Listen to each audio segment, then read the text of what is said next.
కాకతీయ కళా సంపదను కాపాడేందుకు ముందుకొచ్చింది కేంద్రం. ఓరుగల్లుకు పర్యాటక శోభ తెచ్చేందుకు స్వదేశీ దర్శన్ పథకం కింద 92 కోట్లను మంజూరు చేసింది. దీంతో శిథిలమవుతున్న చారిత్రక కట్టడాలకు పూర్వ వైభవం తెచ్చేందుకు కార్యాచరణ సిద్ధం చేస్తున్నారు అధికారులు.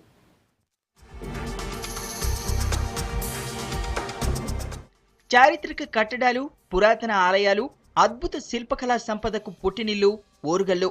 కాకతీయుల కళాభిరుచికి మెచ్చుతునకలైన కిలా వరంగల్, రామప్ప, 1000 స్తంభాల దేవాలయం, లక్నవరం సరస్సులు పర్యాటకులను విశేషంగా ఆకర్షిస్తున్నాయి. ప్రతిరోజు దేశ విదేశాల నుంచి టూరిస్టులు వస్తున్నా సౌకర్యాలు లేకపోవడంతో ఇబ్బందులు తప్పేవి కావు. వరంగల్ టూరిజాన్ని అభివృద్ధి చేసేందుకు స్వదేశ్ దర్శన్ స్కీమ్ తో కేంద్రం ముందుకొచ్చింది. పర్యాటక శోభ తెచ్చేందుకు 92 కోట్ల రూపాయల నిధులను మంజూరు చేసింది.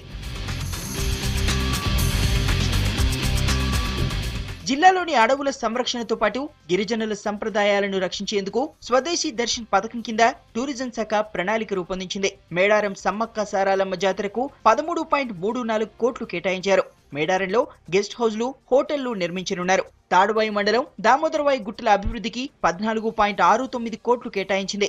లక్నవరం దగ్గర 17.75 కోట్లతో కాటేజీలు, హోటళ్లు, గెస్ట్ హౌస్, మినీ థియేటర్ లాంటి వసతులు కల్పించాలని నిర్ణయించారు. 17 కోట్లతో మల్లూరు లక్ష్మీ నరసింహస్వామి గుట్టపై గెస్ట్ హౌస్ నిర్మాణం, 29.22 కోట్లతో పాకాల సరస్సు దగ్గర గెస్ట్ హౌస్ల నిర్మాణం చేపట్టాలని నిర్ణయించారు.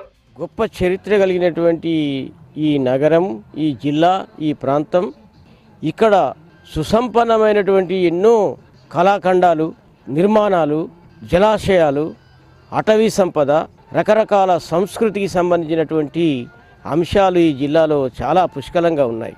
అయితే కొంత ఆలస్యంగానైనా పర్వాలేదు కానీ ఈనాడు మన కేంద్ర ప్రభుత్వం దీని ఒక వారసత్వ నగరంగా, వారసత్వ ప్రాంతంగా ప్రకటించడం వరంగల్లుకు నిజంగా ఇది ఒక ప్రముఖమైనటువంటి దశగా పేర్కొనవచ్చు.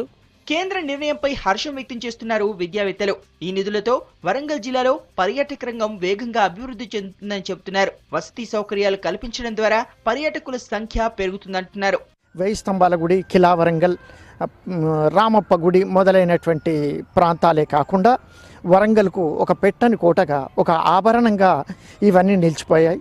వీటిని దృష్టిలో ఉంచుకొని ఇటీవల కేంద్ర ప్రభుత్వం 92 కోట్ల రూపాయల నిధులను విడుదల చేసి ఆ నిధులను వరంగల్ జిల్లాలో మొత్తం పర్యాటక కేంద్రాల యొక్క అభివృద్ధికి గాను వెచ్చించాల్సిందిగా పేర్కోవడం జరిగింది. కేంద్రం మంజూరు చేసిన నిధులతో వరంగల్ జిల్లా త్వరలోనే పర్యాటక పరంగా సరికొత్త రూపును సంతరించుకోనుంది.